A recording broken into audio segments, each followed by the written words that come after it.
Coming in hot with the Week 17 Waiver Wire Show here on the Audible. Cecil, Lammey, Sigmund, Bloom, fantasy playoff times. Did you make it?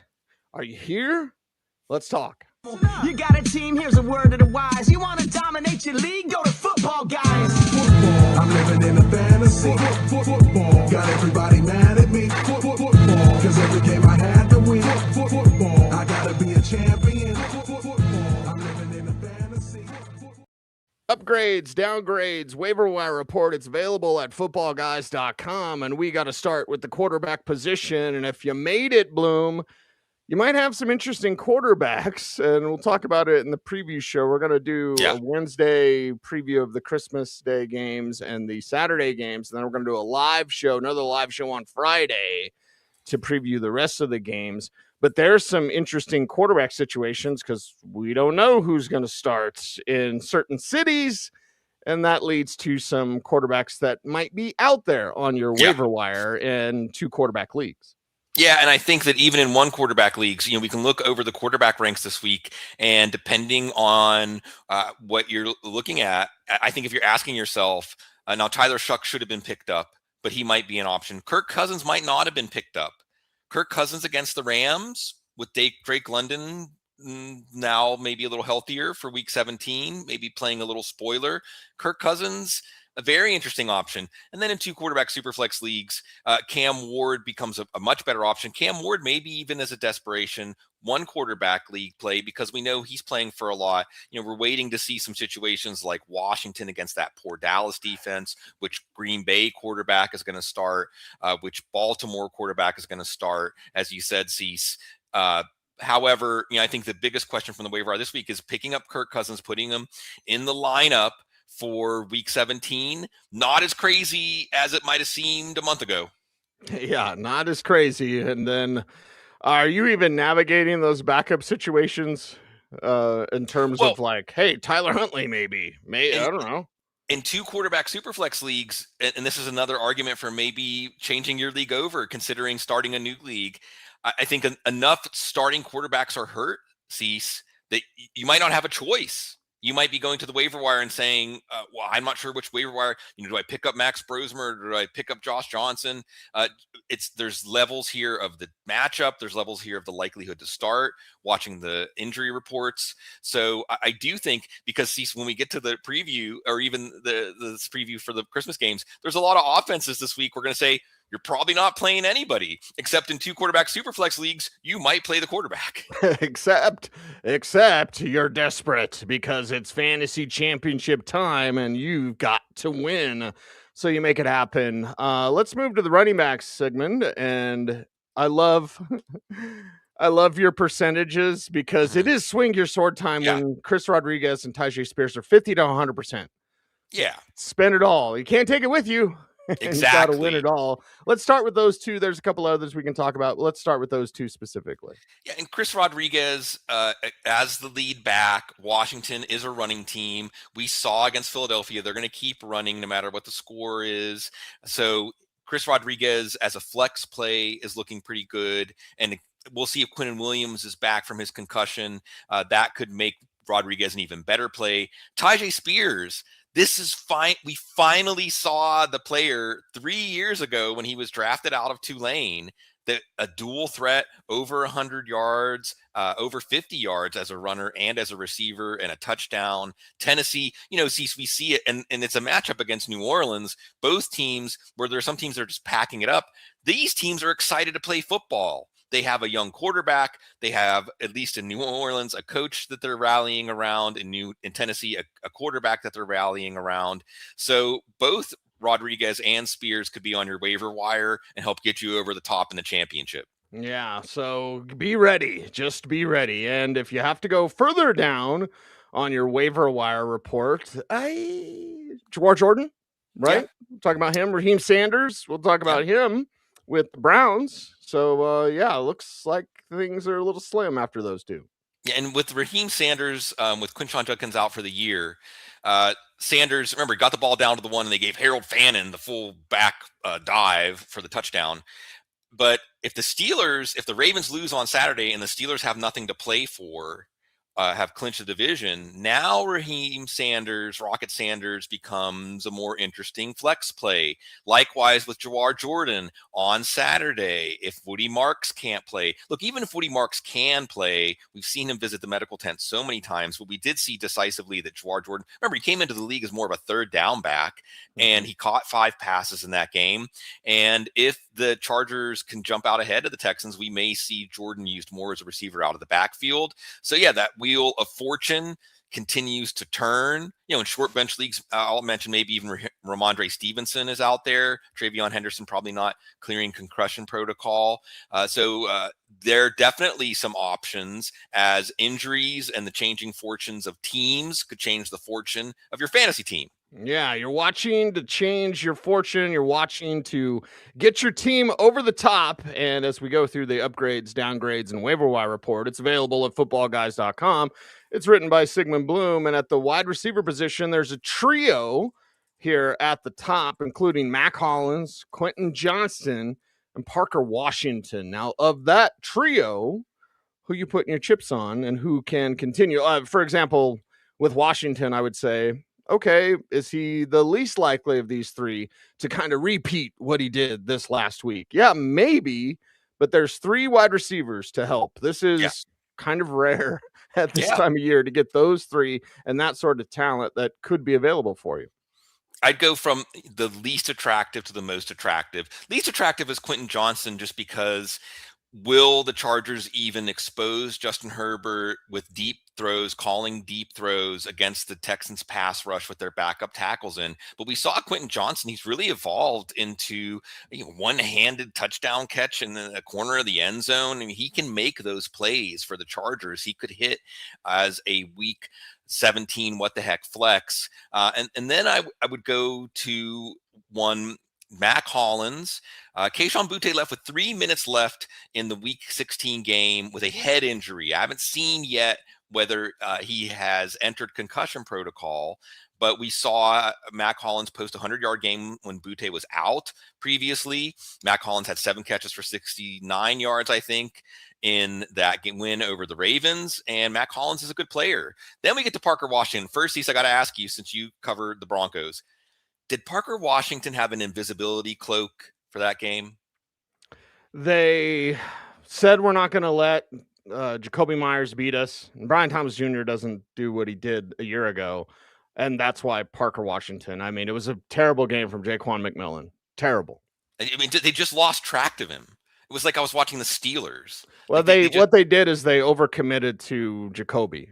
Yeah. It's like if one person's going to beat us, it's going to be Parker Washington, and he did. You made your bed and then you slept in it. And what that tells me, Cease, is that Trevor Lawrence is seeing the field. Mm-hmm. Liam Cohen is seeing what's happening and adjusting in game. And man, the Jags are a dangerous team. Is it time to get excited finally if you're a Jaguars fan? But Parker Washington, we've seen the chemistry between he and Trevor Lawrence before that game. Going up against Indianapolis, who just gave up 5 touchdowns through the air to Brock Purdy, Lou Anarumo.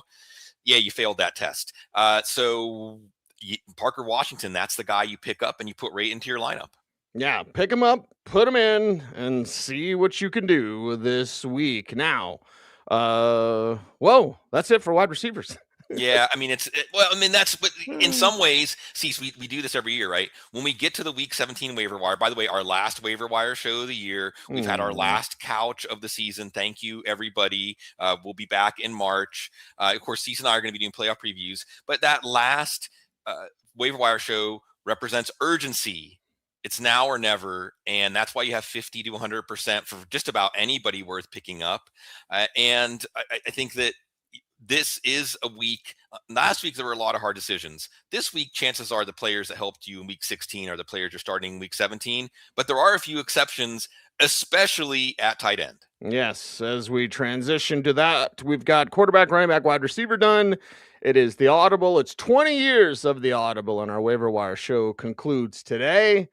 And we certainly appreciate everyone for jumping on board and for helping us out here at footballguys.com. That's the way you tip the show. That's the way you tell us you like us, is that you go check out and subscribe to footballguys.com. Tight end position we go.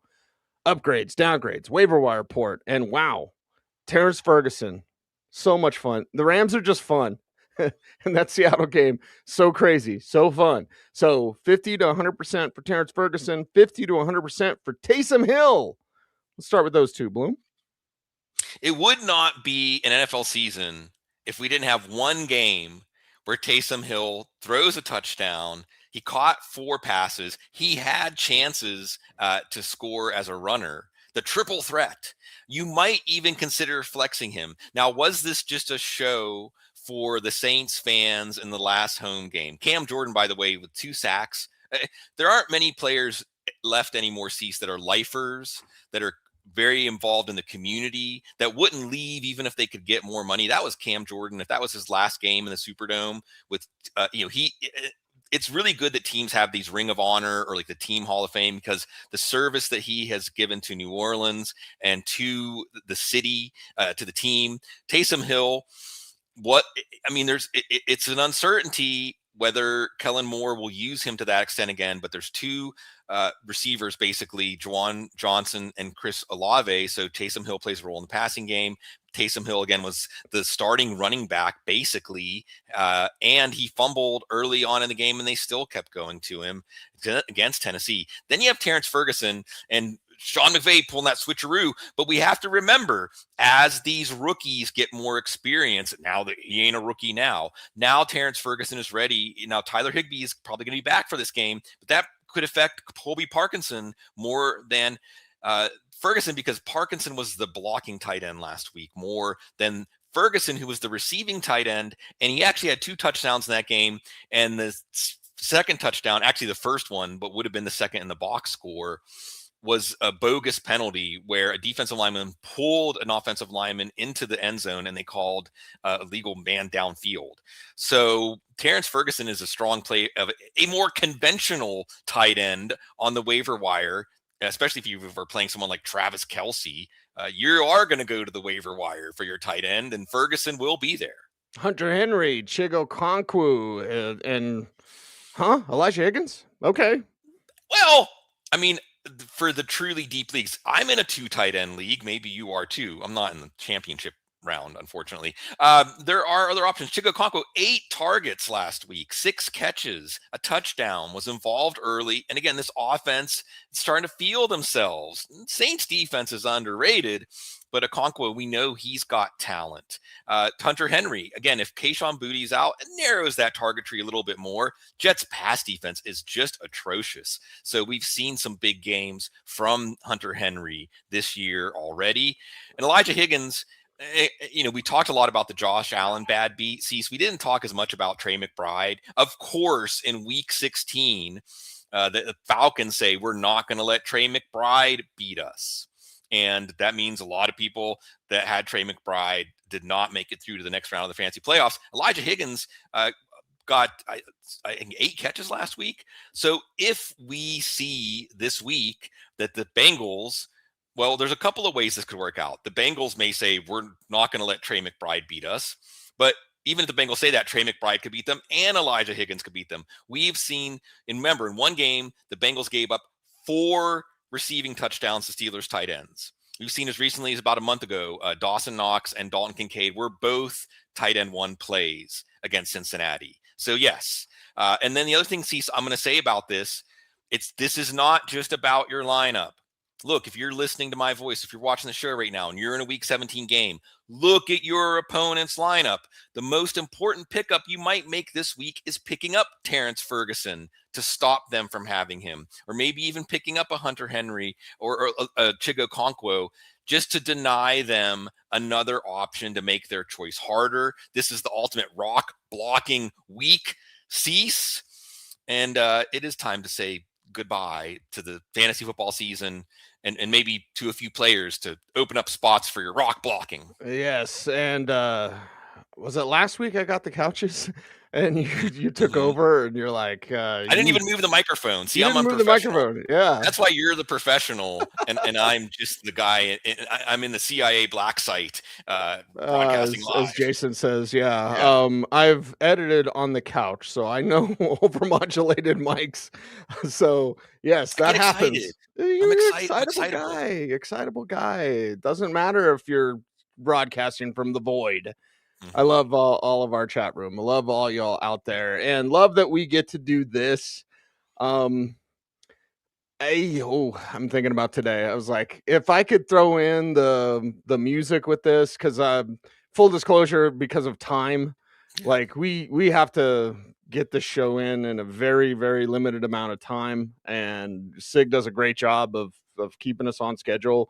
But unfortunately, in my editing, I have to get the show out so y'all can hear it. And because of that, this year, for most of the year, I haven't put in the music for On the Couch. I haven't put in the music for this next thing. And I know people were upset by that. And I apologize. It's just a schedule thing. I got to get it out. And even that little bit of editing, very little, it's just thing. I got a pencil when I got to take a dump. Sorry, Joe. And sorry because you were drinking there. But like, yeah, At that's least I didn't do a how. spit take. Yeah, exactly. Sean Payton said you can't spit it out, you got to swallow it. And I'm going to leave that Huh? one alone.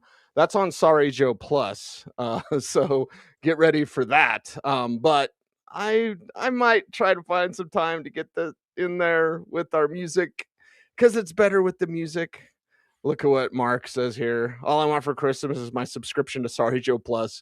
That's right. That's right. We all want that for Christmas, but we all want this next part to live on because this song will come up on my playlist when it's not the regular season, and I'll get a little sad, a twinge of sadness, because I won't be able to say this until September.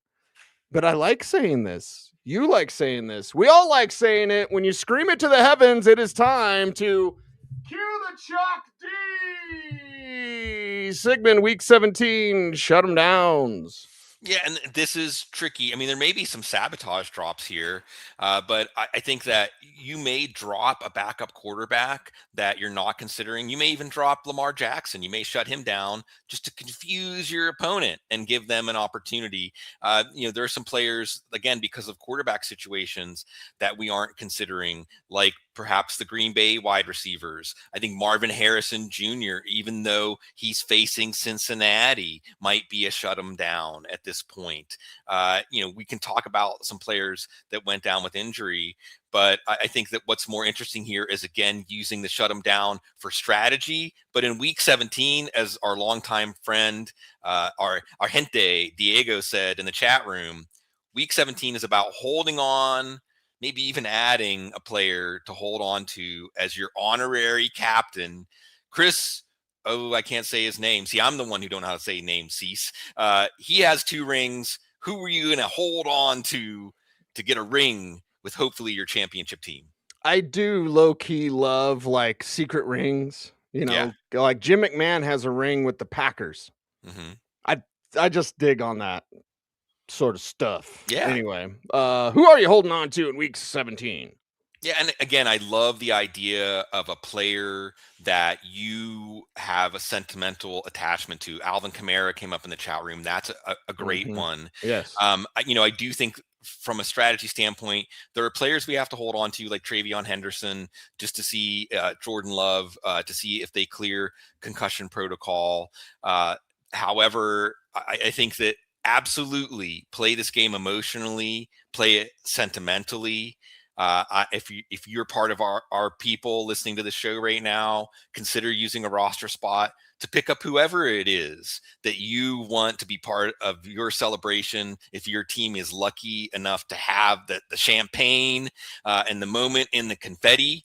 But see, again, I just feel like that we have such a loving group of people, even when people are upset, like you said, about not having some of our drops in the shows, that still feels like love to me.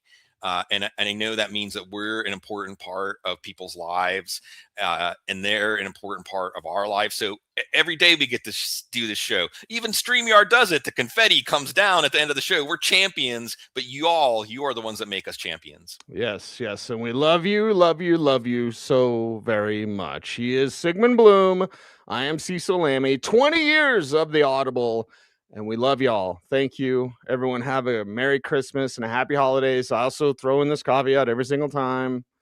It's the happiest time of year, not for everybody. So make sure if there's a friend, a family member, a coworker, someone that needs a loving hand, pick them up. Everyone's missing somebody at this time of year, and be mindful of that. So we love you out there. Spread that love, spread that joy. He's Sig, I'm Cease, everyone. Thank you very much for watching. Stay tuned. Stay frosty.